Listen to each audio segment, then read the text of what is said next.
Don't ask a sinner to give his life to Christ. Sometimes preachers preach and they say, you want to give your life to Christ, come forward. It's not right.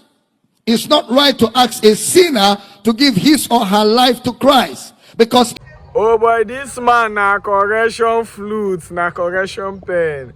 I beg, watch the video. No be my mouth to go yara.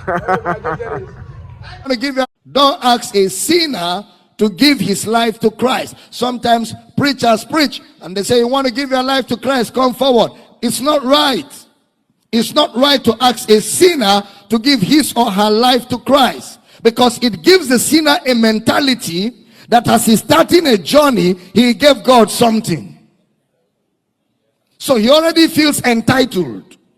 From the beginning of the journey, that's already a wrong foundation.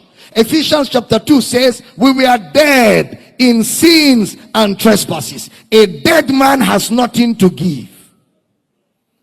Ephesians chapter 2, we were dead. Put it up. We were dead, had quickened us who were dead in trespasses and sins. Next verse.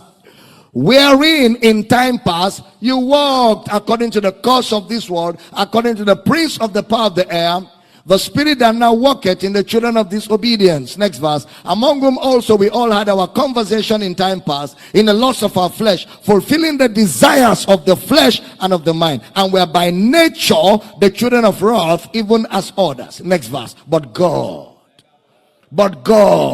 who is rich in mercy, for his great love wherewith he loved us, even when we were dead, he had quickened us. We didn't give him something. The word quicken means he brought us back to life. The sinner has no life to give. The sinner receives what God gives. It is God who gives his life to the sinner. It is God who gives his life to the sinner. I am come that you may have life. God gives his life. The sinner doesn't give God anything. The sinner has nothing to give. He's dead. It is God who gives to the sinner.